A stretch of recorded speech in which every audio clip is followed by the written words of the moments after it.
You want to start or me? Sure, I'll start. 3, 2. Was that it?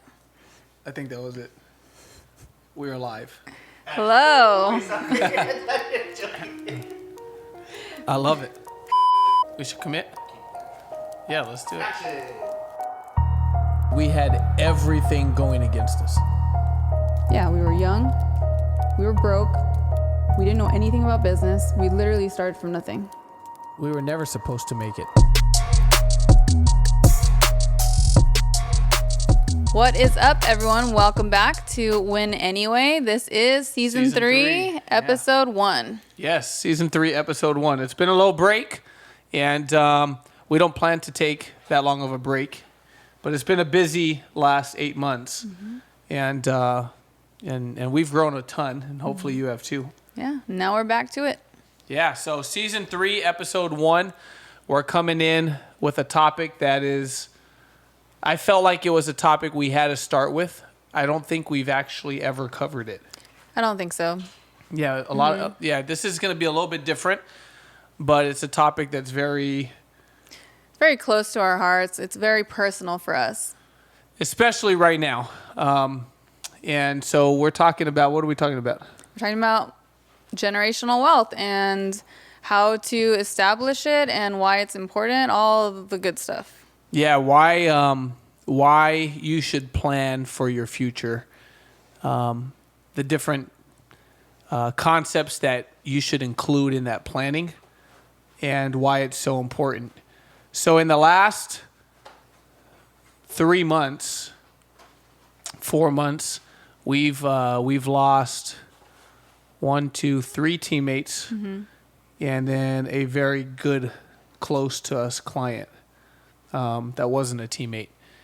And just straight out the gate, I mean, a lot of times people think they're young and they don't need to plan. They don't need life insurance. They don't need a will or a trust or any of these things.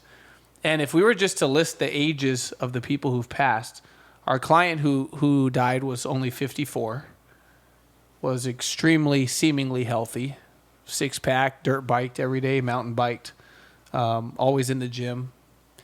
And then we lost 3 teammates that were all, between like 29 and 32? Yeah, really young. Yeah. So let's talk about this for a second, Ronnie, and I'll say what I think as well. What would you say if we were just going to summarize this entire topic of building and establishing generational wealth? What would you say is generational wealth in your mind when you think of the term? What does that mean to you? I think for me, it means putting in the work in now and letting generations to come, have that leg up. So you passing down assets from yourself to your kids, to their kids, and so on and so forth, sort of changing the trajectory of the path of your family. Okay. So changing the trajectory of the path of your family. So a lot of you listening to this, all of you fall into one of 3 spots. Either you grew up and your family was poor, you grew up and your family was middle class, getting by. We weren't poor, but we weren't balling either. Or you grew up and you were fortunate to come from a wealthy family. I grew up middle class. Ronnie grew up probably closer to the poorer side. Yes. Right? Okay. So neither of us came from what was termed generational wealth. No, absolutely not. Absolutely not, right? And so when you think about generational wealth, to me it's, especially if I don't come from it, it's me making sure that someday when I'm gone, our family is set for generations. Like if you look up your family tree and you're broke, and you look up the tree, you're probably not the first one in the family that's broke.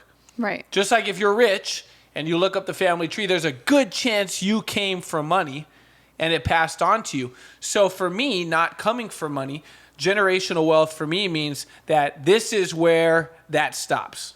Like I'm the one who's drawing a line in the ground going, this broke shit stops right here with me. Someday when I'm gone, my family is going to inherit generational wealth, which means it lasts past my kids. It's like my kids are going to be wealthy. Okay, so how do you attempt to do something like that? You know, obviously, other than not being paycheck to paycheck, but how do you set up your family and the rest of the generations for success? Yeah, the first thing is it's identifying it, right? So literally sitting down, going, all right, what kind of family am I?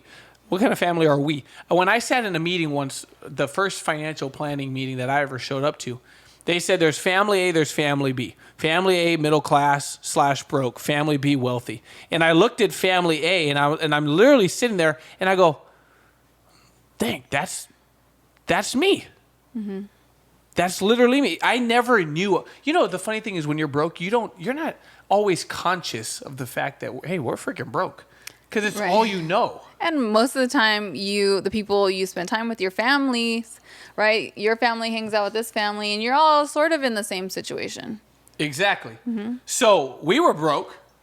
I never knew we were broke. I knew did. we weren't balling. I knew we were like always thinking about money, but I never consciously was like, I'm family A. I'm the one right here, middle class. Like, this is me, 9 to 5 for the rest of my freaking life, never getting ahead. Like, because I didn't know anything different. Mm-hmm. Okay, so the first thing is identifying what is my family. Do I come from money, or has my family always been poor? Has my family always been middle class? That's the rat race, right? The rat race is where we go 9 to 5 for our entire life, and at the end of that entire life, we're barely farther ahead than we were. Yeah. And then if I die, my family is going to come in and do the same exact thing that I just did for the last 40 years. Nothing changes. Working to survive. Working to survive. Wake up, go to work, pay bills, die. Mm-hmm. One little family vacation a year or whatever. Always having some credit card debt. Never getting ahead in my savings. Never achieving wealth, right? Because that's my profession. I go to work and I work a profession, a job. Mm-hmm. And that doesn't make me wealthy. Most wealthy families in America, or in any country probably, were established one of two ways, if not both. They weren't always wealthy. In most cases, they weren't forever wealthy. Like, there was a point in time somewhere in that family's tree where someone changed it. Mm-hmm. And it changed in one of two ways, or both. One, someone woke up one day and said, you know what? I am tired of having a job. I'm going to chase a dream. I'm going to start my own thing. I'm going to build a company. And blew it up and became rich. And then rich became wealthy. Or number two, someone said, you know what, I'm going to get some life insurance, and if I die, I'm going to leave my family in a good spot. Right? And they die and they left their family a couple $1,000,000, which isn't wealthy, but that might be rich. Mm-hmm. Okay? But then it becomes generational if you plan correctly, right? So the first thing, I think, is establishing an understanding of where I'm currently at right now. What am I trying to do? Hey, I'm trying to make it. Maybe I'm not an entrepreneur. I'm an employee. And I'm perfectly fine going to work my county job. But I'm going to plan so that when I die, my kids are freaking set. Mm-hmm. Or I'm going to build a business. I'm going to build a company. I'm going to chase a dream. I'm going to make it happen. I'm going to make a ton of money. And when I die, I'm going to pass on even more. Right? So I think that's the first step. It's changing the way that you think about money. Yeah. I think is the main point of what you're saying. Yep. Because like you said, it's not that, if you have a job or a career, you're going to be broke, because that's not necessarily true, right? Because a lot of people have these 6-figure, and up, so quote unquote, like salary or right. jobs or careers, I should say.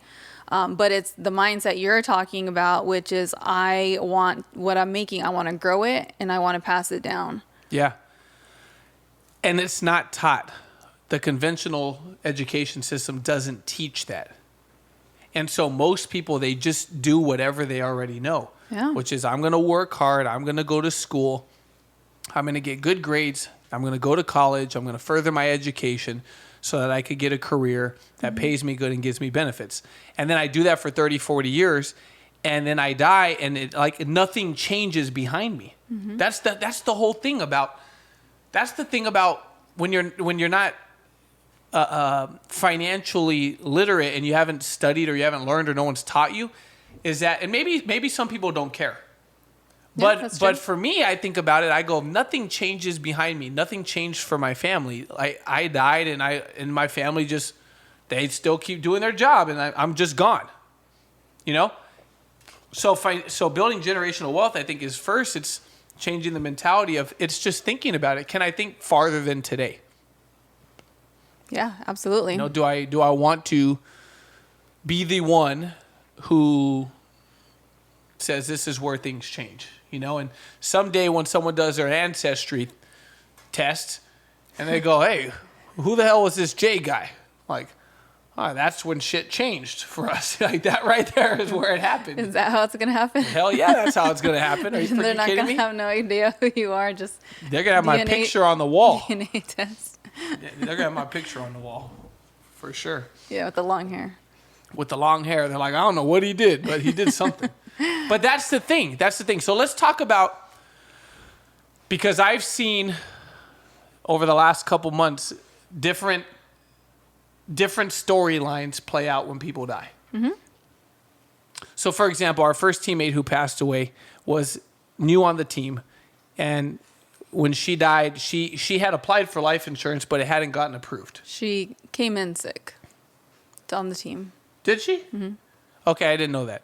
So she was already sick. So her policy was in underwriting and probably would not have got approved. Mm-hmm. Okay.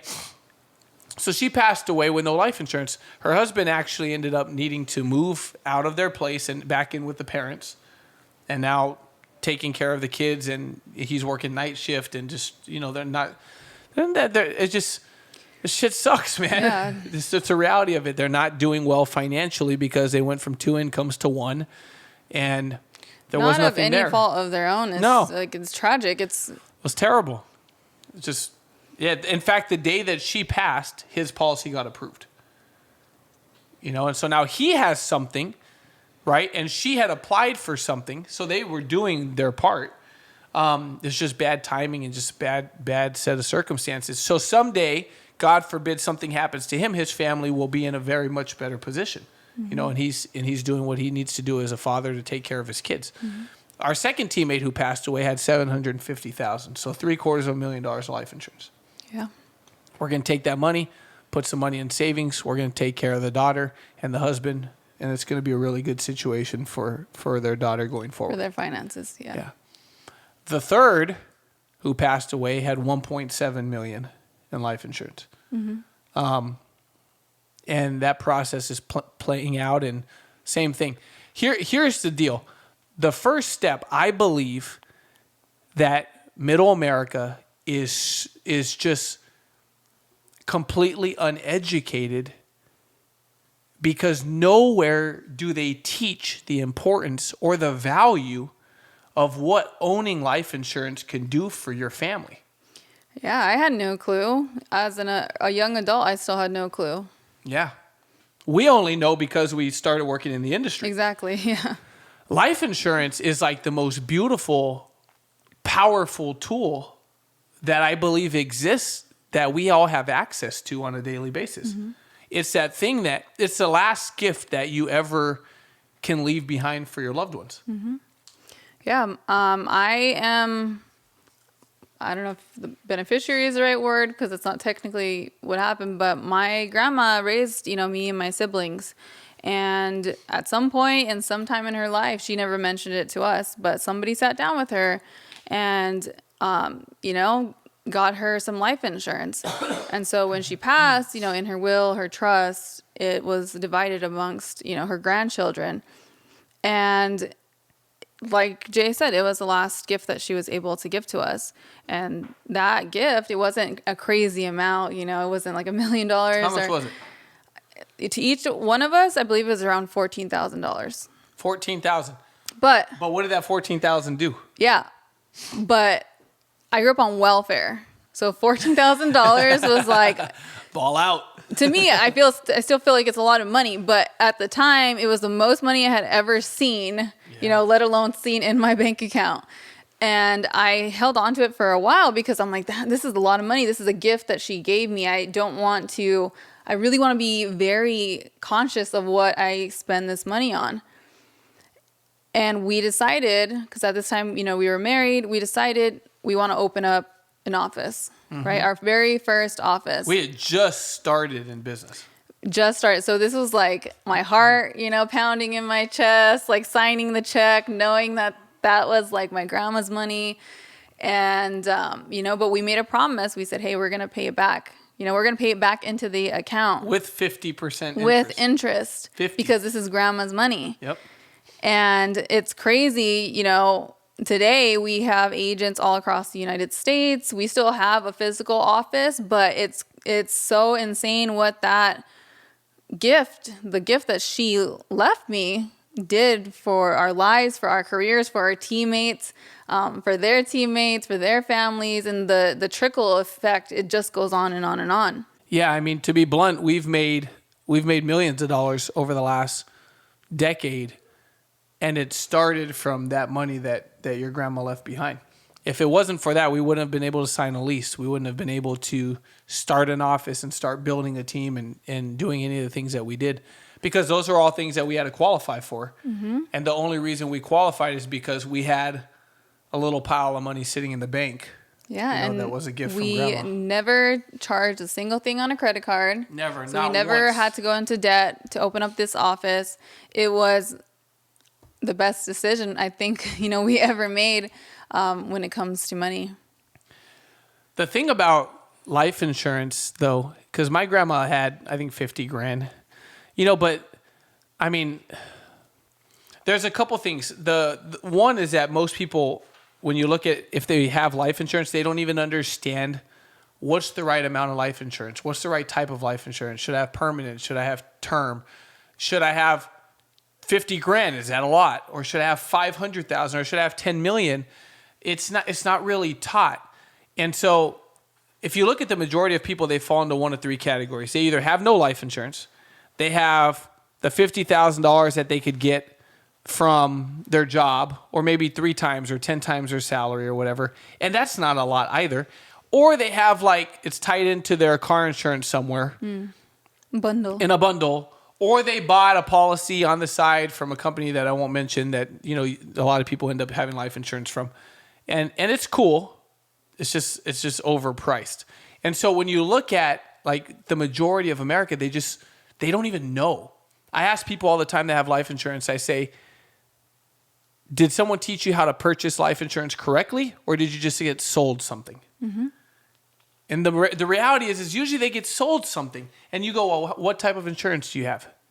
I have no clue. I mean, dude, you run around and ask people, do you have life insurance? Yeah. What type? I don't know. Well, how much is it if you die? I think it's like 300,000. They don't even know.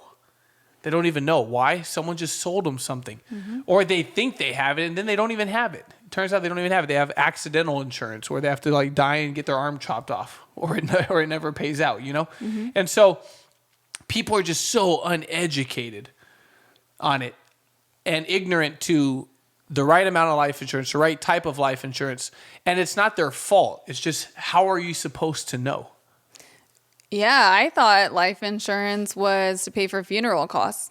I never thought of it as hey, let's make sure your income is replaced. That you'll be able to pay off the house, you'll be able to pay off the cars, right? Any debts. I thought it was for a funeral, whatever the funeral is going to cost, and the tombstone and the casket. You're not wrong though, because there's a gentleman in the industry who teaches that that's all it's for. And people buy into that. It's a concept. It's a philosophy. There's no wrong answer. Mm-hmm. But man, let me tell you, middle America stays middle America because we die just as much as the rich. But we die and we don't leave shit behind. Mm-hmm. We die and we leave behind our 401k that our family's got to pay taxes on in order to inherit. We leave behind a house that our family can't afford anymore now that we're gone. So they end up having to sell it. And we leave behind whatever's in the bank. And that's it. And credit card debt. Even one of the hardest things to do is to try to go back to work and have a normal routine and normal schedule when you lost someone who's so close to you.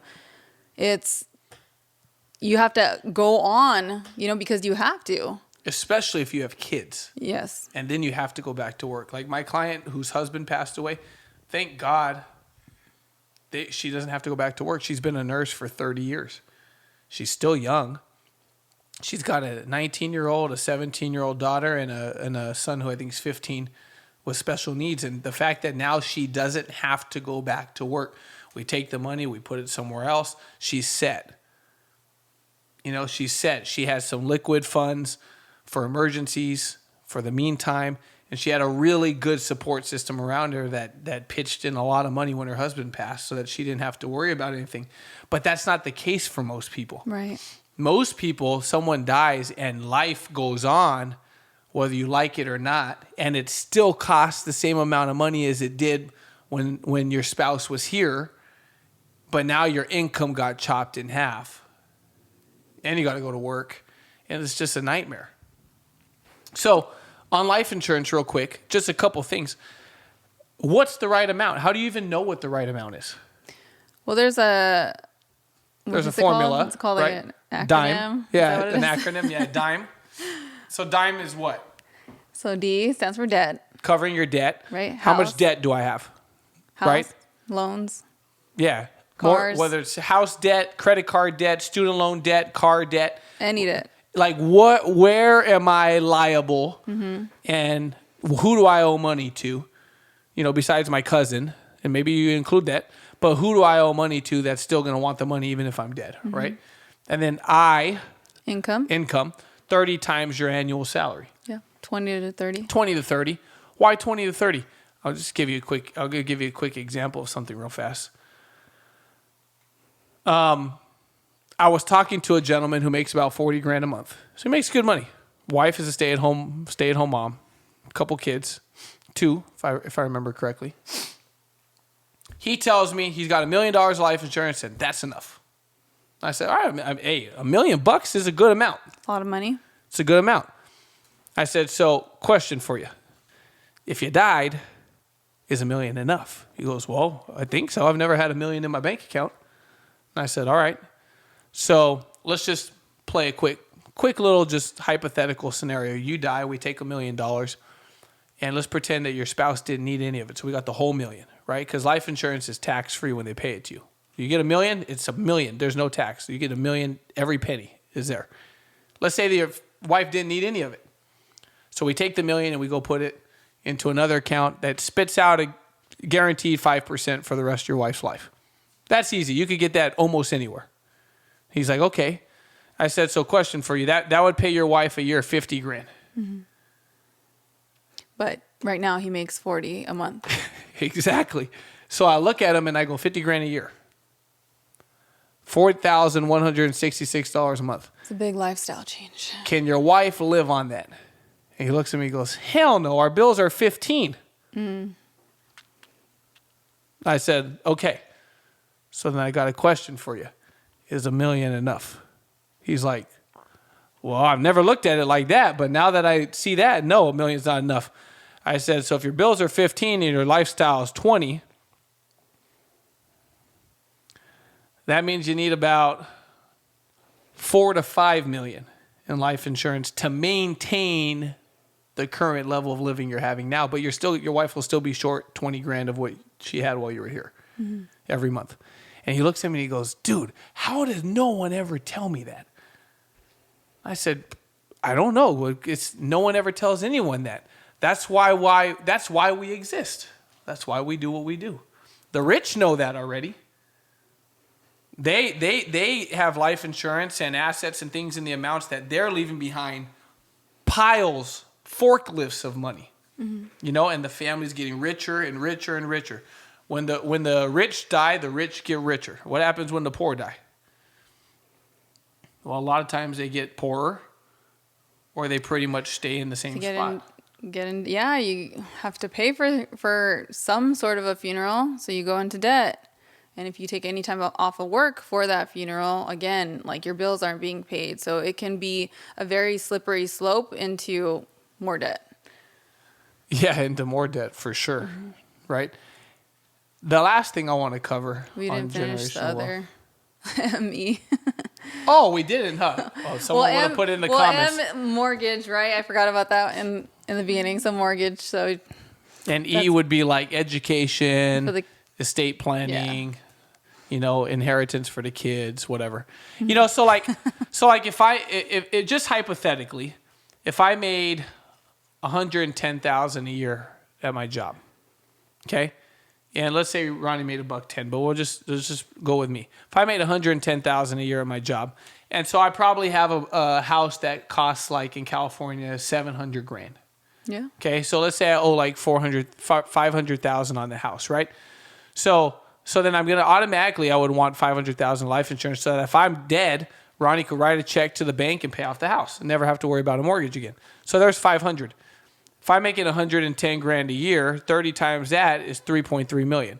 So if I added 500,000 to that, so I need about 3.8 million. And then let's say we want to leave something to the kids, right? So let's say I throw in, let's round up another $200,000.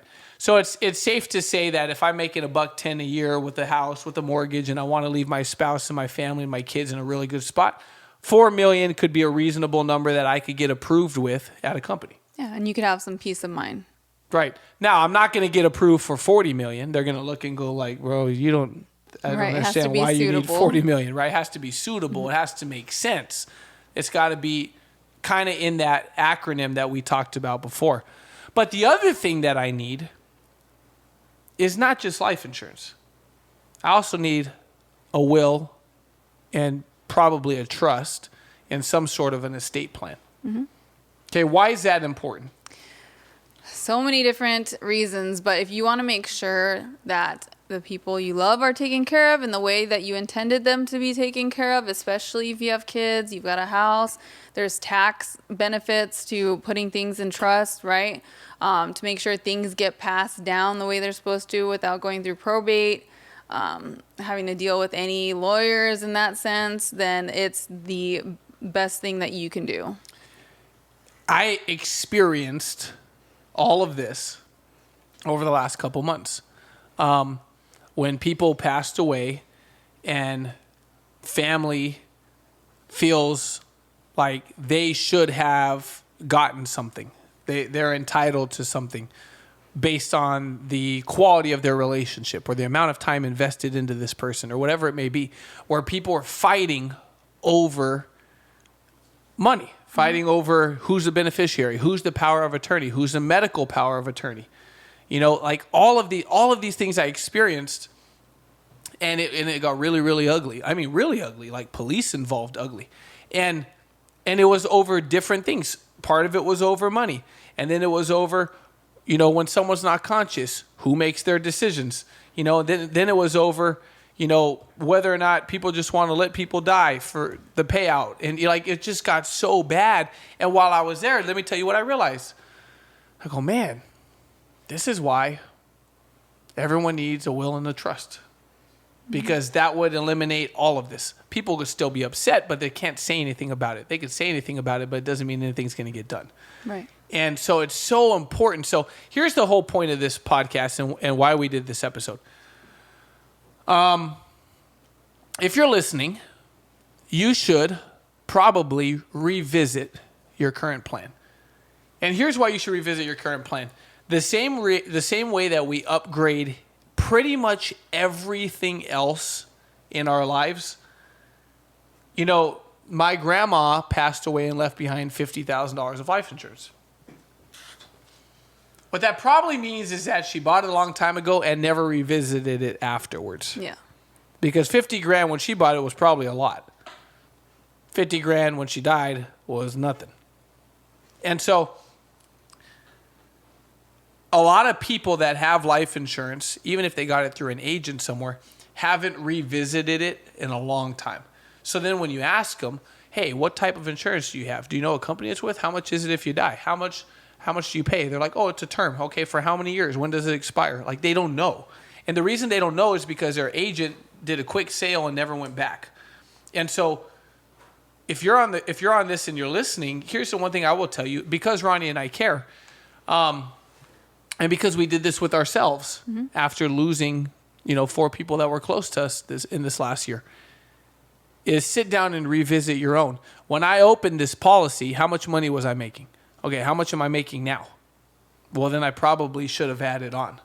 I might have had 20 to 30 times my income when I opened it, But now it's not 20 or 30 times my income. Now it's like 11 times, right? So I need to go revisit it. I need to go do some upgrades. I need to do some updates. Do I have an estate plan? Do I have a will in place? Have I put in all my desired wishes? Do I have a trust if a trust is suitable for me? Have I went through and have I put in all my desired wishes? Have I updated that? Do I have a medical power of attorney listed? Do I have an advanced healthcare directive listed? Do I have all these things in there? Because here's the one thing that's true. Most people, 99% of people who die didn't plan on it. Mm-hmm.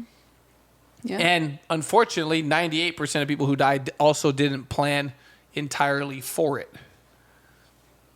And then everyone gets stuck with it. Yes. Right? Mm-hmm. I went and added a nice, big, fat life insurance for myself. That hopefully everyone fights over. No. Just kidding. No, nobody will fight over it. But I'm telling you, this is we wanted to cover this as our first episode because I think a lot of people could benefit from it. And if you work in our industry, man, the whole business changes for you when you start losing clients, especially ones that are close to you. And then you realize, man, everything we did came full circle. I was just running an ordinary appointment, never even thought about this. And now I'm sitting back here with this family delivering a check. It gets real. Yep. It does. It really does. All right, you guys. Well, as always, if you're new to Win Anyway, it's good to meet you. Yes. Welcome. Welcome. The way that we spread the message is by you sharing it, on your Instagram stories, tagging us, sharing it with your teammates. This is an episode that you could probably share with friends and family because this is stuff that's really important. And then, if you have topics that you want us to cover, feel free to comment, and let us know whether you're watching on YouTube or you see this on our Instagram or you're watching us on Spotify or Apple or whatever. We appreciate it. And yeah, we are out. We're out. All right. Thanks, Thank guys. you.